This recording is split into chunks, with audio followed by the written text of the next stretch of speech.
Good morning বন্ধুরা, Karimganj daily নিউজে আপনাদের স্বাগত জানিয়ে শুরু করছি আজকের গুরুত্বপূর্ণ সংবাদ শিরোনামগুলি। 7 দিনে 13 লক্ষ সদস্যভুক্তিতে নতুন রেকর্ডের প্রত্যাশা বিজেপির। বিধায়কদের 30,000 করে, মহানগরের পারিষদদের 5,000 করে সদস্যভুক্তির টার্গেট। বিস্তারিত থাকবে প্রতিবেদনে। তীব্র আন্দোলন শুরু হলো মণিপুরে। শান্তি ফেরানোর দাবিতে মণিপুরের রাস্তায় হাজার হাজার ছাত্র এবং জনতা। পুলিশের সঙ্গে সংঘর্ষে আহত অনেক। তীব্র উত্তেজনা বিরাজ করছে স্থানে স্থানে।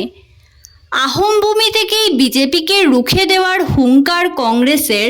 2 অক্টোবর প্রতিটি মণ্ডলে সর্বধর্ম প্রার্থনা, উপজাতির ইস্যুও তোলা হবে।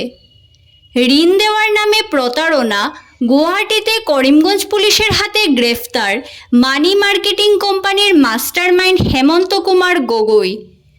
অভিনব কায়দায় লুটের ঘটনা সংঘটিত হলো নিলামবাজারে। দক্ষিণ করিমগঞ্জের সিঙ্গারিয়ায় ফোনপের মাধ্যমে 80,000 টাকা লুট। চাঞ্চল্য সৃষ্টি এলাকায়। গোয়েন্দা কুকুর নিয়ে তদন্তে নামল নিলামবাজার পুলিশ।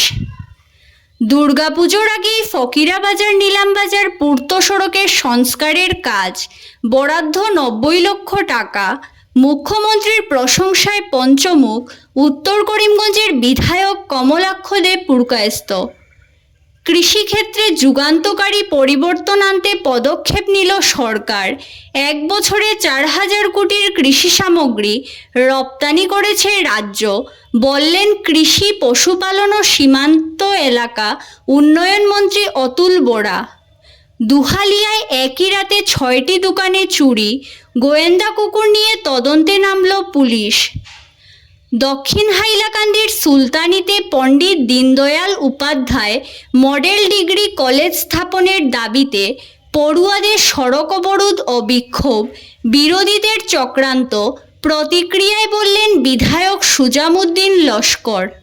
বিস্তারিত প্রতিবেদনে যাওয়ার আগে প্রত্যেক দিনের গুরুত্বপূর্ণ খবর পেতে অবশ্যই ভিডিওটিতে একটি লাইক করে ইউটিউব চ্যানেলটি সাবস্ক্রাইব করে পাশের বেল আইকনটি বাজিয়ে রাখবেন এবং ফেসবুক পেজটি ফলো করে ভিডিওটি শেয়ার করবেন। রাজ্যে 18 লক্ষ লোক গেরুয়া দলের সদস্য হয়েছিলেন গতবার। এবার সেই সংখ্যাকে ছাপিয়ে যাওয়ার লক্ষ্য নিয়েছে প্রদেশ বিজেপি। মাত্র 7 দিনে মিসড কল দিয়ে প্রায় 13 লক্ষ সদস্য হয়েছেন শাসক দলের। এতে সদস্যভুক্তির দিক থেকে দেশের প্রথম 5 রাজ্যের মধ্যে স্থান পেয়েছে অসম। আগামী 25 ডিসেম্বর অবধি চলবে সদস্যভুক্তির অভিযান। ফলে সহজেই 18 লক্ষ সদস্যের সংখ্যা পার করে সদস্যভুক্তির ক্ষেত্রে এক নতুন রেকর্ড গড়ার আশা করছে প্রদেশ বিজেপি। প্রত্যেক বিজেপি বিধায়ককে নিজেদের বিধানসভা কেন্দ্রে 30,000 করে সদস্যভুক্তির টার্গেট দেওয়া হয়েছে। সোমবার গৌহাটি পুর নিগমের কাউন্সিলরদের সঙ্গে বৈঠক করে প্রত্যেককে নিজেদের ওয়ার্ডে 5,000 করে সদস্য তৈরির নির্দেশ দিয়েছে দল। শান্তি ফেরানোর দাবিতে মণিপুরের রাস্তায় হাজার হাজার ছাত্র ও জনতা। পুলিশের সঙ্গে সংঘর্ষে আহত অনেক। তীব্র উত্তেজনার সৃষ্টি বিভিন্ন এলাকায়। বাংলাদেশের ছাত্র আন্দোলনের আদলে এবার তীব্র আন্দোলন শুরু হলো মণিপুরেও। হিংসাদীর্ণ মণিপুর সোমবার উত্তাল হয়ে ওঠে ছাত্র আন্দোলনে। এতে আহত হয়েছেন প্রচুর সংখ্যক পড়ুয়া এবং নিরাপত্তা কর্মী। তাদের বিভিন্ন হাসপাতালে ভর্তি করা হয়েছে। পরিস্থিতি ভয়াবহ। থমথমে অবস্থা বিরাজ করছে বিভিন্ন স্থানে। আন্দোলনকারী ছাত্রছাত্রীরা এদিন মণিপুরের রাজভবন অভিমুখে যাত্রা করেন। বিক্ষোভ দেখান রাজভবনের সামনে। টার্গেট করেন মুখ্যমন্ত্রীর বাংলোকেও। থৌবাল জেলায় জেলাশাসকের কার্যালয়ে হুমড়ি দিয়ে পড়েন আন্দোলনকারী ছাত্রছাত্রীরা। ডিসি অফিস থেকে নামিয়ে দেওয়া হয় জাতীয় পতাকা। এর পাশাপাশি সাধারণ জনতাও হিংসার বিরুদ্ধে প্রতিবাদী আন্দোলন কর্মসূচিতে সামিল হন। আহোম খাসলেন থেকেই ২৬-এর বিধানসভা ভোটে বিজেপির জয়যাত্রা রুখে দিতে মাঠে নামল কংগ্রেস। রবিবার চড়াইদেউয়ে অনুষ্ঠিত বর্ধিত কার্যনির্বাহী কমিটির সভায় ভোট প্রস্তুতির কৌশল নির্ধারণ করা হয়েছে। সেই অনুযায়ী সরকারের জনবিরোধী নীতি, মুখ্যমন্ত্রী পত্নীর দুর্নীতি, বিজেপির সাম্প্রদায়িক রাজনীতি, স্মার্ট মিটারের মাধ্যমে জনগণকে লুণ্ঠনের মতো বিষয় হাতিয়ার করে বিধানসভা ভোটের জন্য প্রস্তুত হবে কংগ্রেস। শাসক দলের সাম্প্রদায়িক রাজনীতির বদলে সমাজে ঐক্যের বার্তা দেওয়ার চেষ্টা করবে বিরোধী দল। সেই লক্ষ্যে কংগ্রেসের প্রথম কর্মসূচি হবে আগামী ২ অক্টোবর মহাত্মা গান্ধীর জন্মদিনে প্রতিটি মণ্ডলে সর্বধর্ম প্রার্থনা সভার আয়োজন করা। সোমবার প্রদেশ কংগ্রেস সভাপতি ভূপেন বোরা বলেন, মুখ্যমন্ত্রী বিভাজনকামী সাম্প্রদায়িক রাজনীতি করে যখন সমাজে অবিশ্বাস, শঙ্কার বাতাবরণ সৃষ্টি করে অশান্ত জর্জর পরিবেশ তৈরি করতে চাইছেন, তখন আগামী ২ অক্টোবর রাজ্যের ২,৮৬০টি মণ্ডল কমিটি নিজেদের এলাকায় সর্বধর্ম প্রার্থনা সভার আয়োজন করবে। ঋণ দেওয়ার নামে প্রতারণা, গুয়াহাটিতে গ্রেফতার মূল পাণ্ডা। গুয়াহাটির পল্টন বাজারে করিমগঞ্জ পুলিশের অভিযান। লজ থেকে গ্রেফতার মানি মার্কেটিং কোম্পানির মাস্টারমাইন্ড হেমন্ত কুমার গগৈ। রবিবার রাতে করিমগঞ্জ পুলিশের একটি দল গুয়াহাটিতে অভিযান চালায়। পল্টন বাজার এলাকার একটি লজে আত্মগোপন করে থাকার সময় তাকে গ্রেফতার করে পুলিশ। লোন দেওয়ার নামে অসমের প্রতিবেশী রাজ্য মেঘালয়ে বিভিন্ন লোকের সঙ্গে প্রতারণা করে আসছিল হেমন্ত কুমার গগৈ। সেখানেও তার বিরুদ্ধে মামলা রয়েছে বলে পুলিশ সূত্রে প্রকাশ। সোমবার তাকে গুয়াহাটি থেকে করিমগঞ্জ নিয়ে এসে মুখ্য ন্যায় দণ্ডাধীশের আদালতে হাজির করা হয়। আদালত হেমন্ত কুমার গগৈকে ৫ দিনের পুলিশ হেফাজতে রাখার নির্দেশ দেয়। নিলামবাজারে সংঘটিত হলো অভিনব কায়দায় লুটের ঘটনা।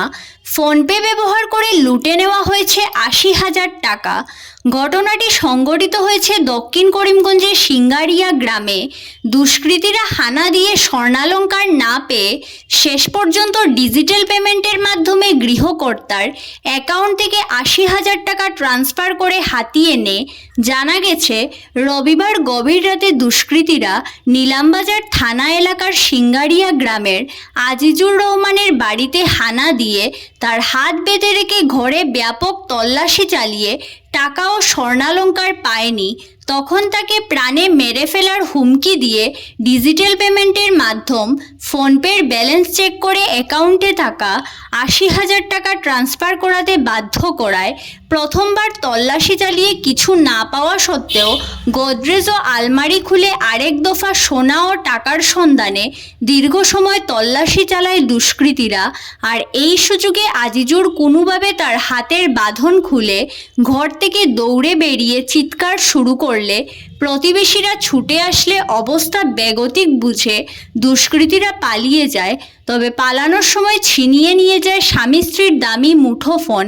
এদিকে এজাহারের ভিত্তিতে মামলা রেজিস্টার করে নিলামবাজার পুলিশ ঘটনাস্থলে গিয়ে প্রাথমিক তদন্তের পর দুষ্কৃতীদের পাকড়াও করতে গোয়েন্দা কুকুরকে মাঠে নামায়। কথার খেলাপ করেন না রাজ্যের মুখ্যমন্ত্রী ডক্টর হিমন্ত বিশ্ব শর্মা। অক্ষরে অক্ষরে পালন করে থাকেন তার প্রতিশ্রুতিগুলি। ব্রহ্মপুত্র উপত্যকার মতো বরাকের প্রতি তার বিশেষ নজর রয়েছে। মুখ্যমন্ত্রীর নির্দেশে আসন্ন দুর্গাপূজার আগে সংস্কার কাজ সম্পূর্ণ হবে করিমগঞ্জের জাতীয় সড়কগুলির। পাশাপাশি আগামী ২-১ দিনের মধ্যে শুরু হচ্ছে ফকিরাবাজার নিলামবাজার পূর্ত সড়কের সংস্কার কাজ। সোমবার সড়কের একাধিক ভাঙনস্থল পরিদর্শন করে এমনটাই জানিয়েছেন উত্তর করিমগঞ্জের বিধায়ক কমলাক্ষ দে পুরকায়স্থ। খাদ্য, বস্ত্র, বাসস্থানের মতো যোগাযোগ ব্যবস্থাও গুরুত্বপূর্ণ। মুখ্যমন্ত্রী সেদিকে নজর রেখে চলেছেন। উত্তর এবং দক্ষিণ করিমগঞ্জের মানুষের লাইফলাইন সড়ক হচ্ছে FN রোড। ইদানিং বেশ কয়েকটি স্থানে বেশ বড় বড় গর্তের সৃষ্টি হয়ে ভয়াবহ আকার নিয়েছে। তাছাড়া নদী ভাঙনের কবলে পড়েছে গুরুত্বপূর্ণ সড়কটি। গত কয়েকদিন আগে তিনি বিষয়টি নিয়ে দ্বারস্থ হন রাজ্যের মুখ্যমন্ত্রীর কাছে। এরপর মুখ্যমন্ত্রী তাকে নিরাশ করেননি। FN রোডের সংস্কারের জন্য মুখ্যমন্ত্রী পাকা পথ প্রকল্পের অধীনে বরাদ্দ করা হয়েছে 90 লক্ষ টাকা। রাজ্যের কৃষিক্ষেত্র উন্নয়নে যুগান্তকারী পরিবর্তন আনতে মুখ্যমন্ত্রী হিমন্ত বিশ্ব শর্মার বলিষ্ঠ নেতৃত্বে একগুচ্ছ পদক্ষেপ নিয়েছে সরকার। এর সুফলও মিলছে। 2023 থেকে 24 অর্থ বছরে 4000 কোটি টাকার কৃষি উৎপাদিত সামগ্রী রপ্তানি করা সম্ভব হয়েছে। চলতি অর্থ বছরে রপ্তানির পরিমাণ আরও বৃদ্ধি হবে। সোমবার এই কথা জানিয়েছেন রাজ্যের কৃষি, পশুপালন ও সীমান্ত এলাকা উন্নয়ন মন্ত্রী অতুল বোরা। এদিন শিলচরে সংবাদ মাধ্যমের মুখোমুখি হয়ে তিনি আরও বলেন, একই জমিতে একাধিকবার ফসল উৎপাদনে বিশেষ জোর দেওয়া হয়েছে। আধুনিক কৃষি যন্ত্রপাতি দিয়ে বৈজ্ঞানিক পদ্ধতিতে চাষাবাদের ফলে ফসল উৎপাদন বেড়েছে, কিন্তু বরাক উপত্যকায় যে আশানুরূপ উৎপাদন হচ্ছে না সে কথা মেনে নিয়ে কৃষিমন্ত্রী বলেন, বরাক উপত্যকায় কৃষিক্ষেত্রে কিছু সমস্যা রয়েছে। এর মধ্যে অন্যতম কৃষি জমিতে জলের সমস্যা। ধন্যবাদ সবাইকে। আরও নতুন নতুন খবর পেতে করিমগঞ্জ ডেইলি নিউজ পেজটিকে ফলো করে সঙ্গে থাকুন।